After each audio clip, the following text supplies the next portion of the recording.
to introduce the Raspberry Pi as a terminal for use with the DHIS software. The DHIS software is ideally suited for developing countries, for collecting data, primarily facility data, but also individual patient data.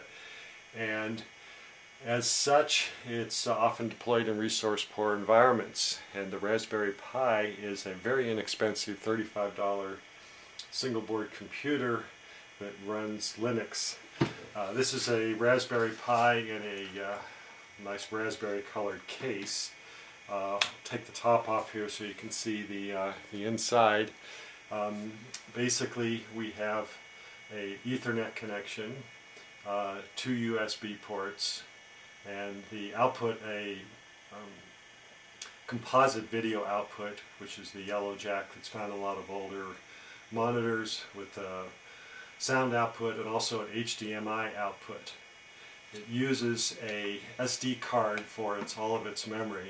I've got the Raspbian distribution of Linux installed on this 8 GB card, although a 4 GB card.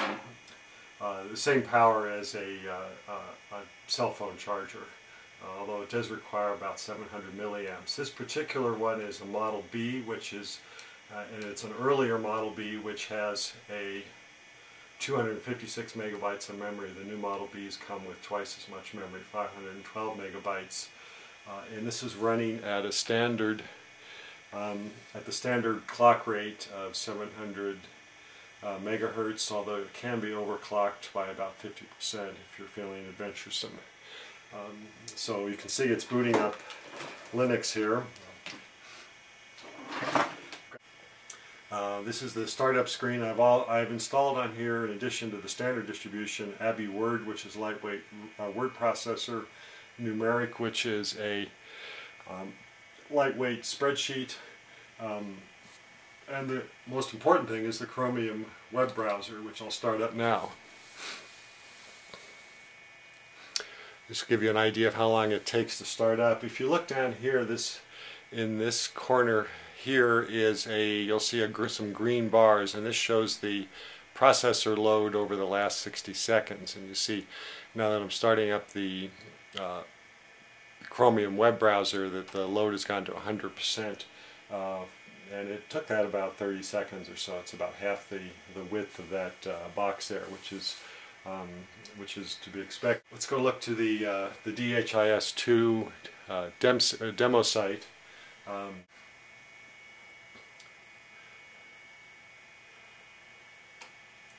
Okay, so here you see the main opening screen of the DHIS2. Which has all these really nice graphs and charts that you can set up. This again is the demo system, which has the Sierra Leone demo data in it. I wanted to show you a couple things. Let's go just to show you data entry, which is of course one of the ideal applications for this small inexpensive computer, and show you how well that works. We'll load up the data here. You get the "You are online" message up here, which means we are connected. It's capable of offline data entry, which I'll demonstrate in just a minute here. So let's open up one of the sites here and do some data entry. And let's do the ART monthly summary. Let's look at the current month here, and we'll see where we go. And you'll see here's the form. Comes up pretty quickly, and it's currently blank. Nobody's entered data for November 2012 yet. Let's enter some numbers here.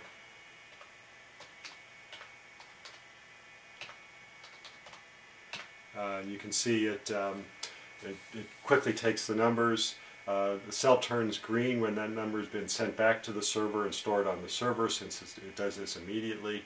And so you can see that it's very easy to do very fast data entry. The other thing is it is capable of doing is offline data entry. So what I'm going to do now is I'll just show you here. I'm just going to disconnect the Ethernet connection here. which will take us offline. So now notice what happens when I enter in data here.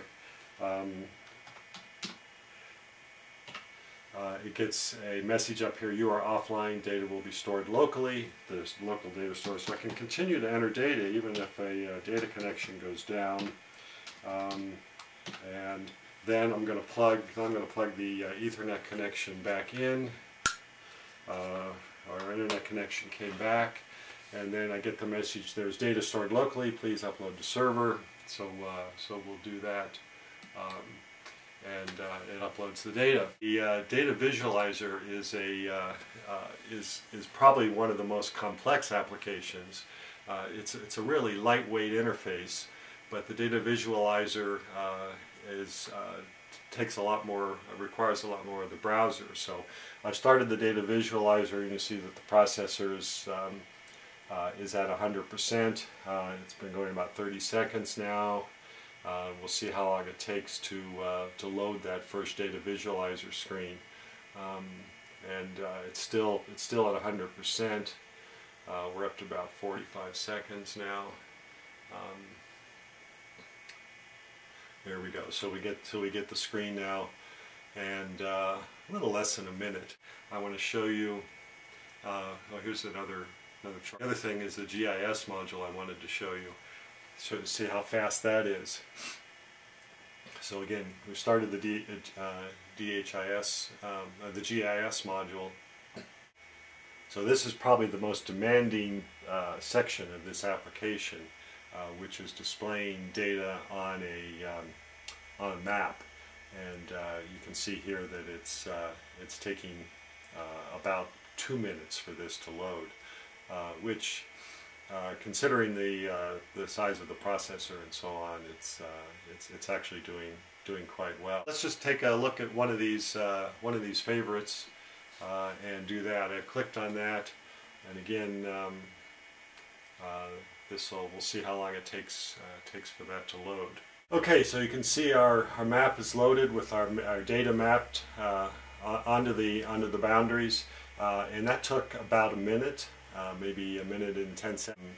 It's something that's certainly very usable when you look at what an inexpensive computer this is.